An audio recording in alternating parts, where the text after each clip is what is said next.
Dinas Perdagangan Wan Perindustrian Banjarmasin akan mendatangkan beras Pamanukan, Subang, Jawa Barat sebagai upaya untuk menambah persediaan beras lokal. Nang wayah ini sangat minim hingga mengakibatkan terjadinya inflasi tertinggi di kota Seribu Sungai ini.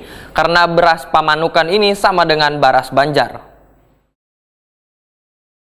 Dinas Perdagangan Wan Perindustrian Banjarmasin akan mendatangkan beras Pamanukan, Subang, Jawa Barat sebagai upaya untuk menambah persediaan beras lokal nang wayah ini sangat minim hingga mengakibatkan terjadinya inflasi tertinggi di kota Seribu Sungai ini karena beras Pamanukan ini sama dengan beras Banjar. Demikian dipadahkan Kepala Dinas Perdagangan Wan Perindustrian Banjarmasin Ihram Mubtesar Wetakuni Prima TV usai menerima kunjungan Komisi 2 DPRD Banjarmasin jelang tengah hari Kamis 19 Januari 2023. Menurut Ihram Mubtesar, pertanian di Subang bisa sampai 4 kali panen dalam setahun, warganya lebih ke-7 makan beras Jawa. Pembelian beras Pamanukan tersebut kepada petani di Subang berkoordinasi dengan PT Bangun Banua, yaitu BUMD milik pemerintah Provinsi Kalimantan Selatan. Namun kada mengetahui pasti, ujar Ihram Mubtesar, seberapa banyaknya beras nang didatangkan, lantaran berasnya kada hanya gasan Banjarmasin tapi juga gasan daerah lainnya.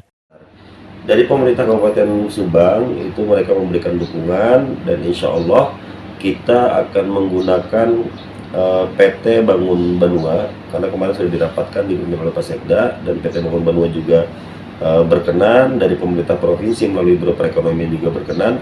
Kita akan bekerja sama dengan PT Bangun Banua untuk membeli beras-beras yang ada di Pamanukan. Jadi nanti selain G2G, government to government untuk kerjasama antar daerahnya, ada juga B2B. B2B-nya nanti kita menggunakan PT Bangun Banua dengan Gapoktan atau pelaku-pelaku usaha yang ada di Kabupaten Subang tersebut.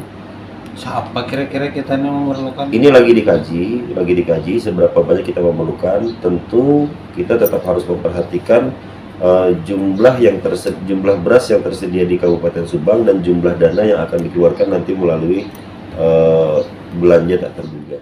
Sementara itu, Ketua Komisi 2 DPRD Banjarmasin Awan Subarka berharap pembelian beras Subang ini sifatnya hanya sementara karena bila nantinya ketersediaan beras lokal sudah bisa tertanggulangi atau terpenuhi, maka pembelian beras dari luar provinsi tersebut bisa dihentikan. Sehingga memang perlu ada solusi-solusi untuk bisa menurunkan inflasi itu dengan cara memperbanyak beras yang bisa dikonsumsi oleh masyarakat Banjar. Nah, harapan kita memang banyak dilakukan kerjasama dengan kabupaten tetangga. Tapi tadi dari Kepala Dinas menyampaikan bahwa sudah melakukan kerjasama dengan Kabupaten Tanah Laut dan Kabupaten Batola, sehingga ini sudah on the track ya. Kemudian karena memang informasinya dianggap masih belum mencukupi untuk meningkatkan ketersediaan beras lokal yang dikonsumsi oleh masyarakat Banjar, ternyata informasinya ada beras Pamanukan ya yang di Jawa Barat itu mirip dengan beras Banjar yang kemudian bisa dikonsumsi oleh masyarakat Banjar. Nah, untuk itulah ini sifatnya menurut saya hanya sifatnya sementara. Artinya kerjasama ini untuk sementara mengatasi inflasi.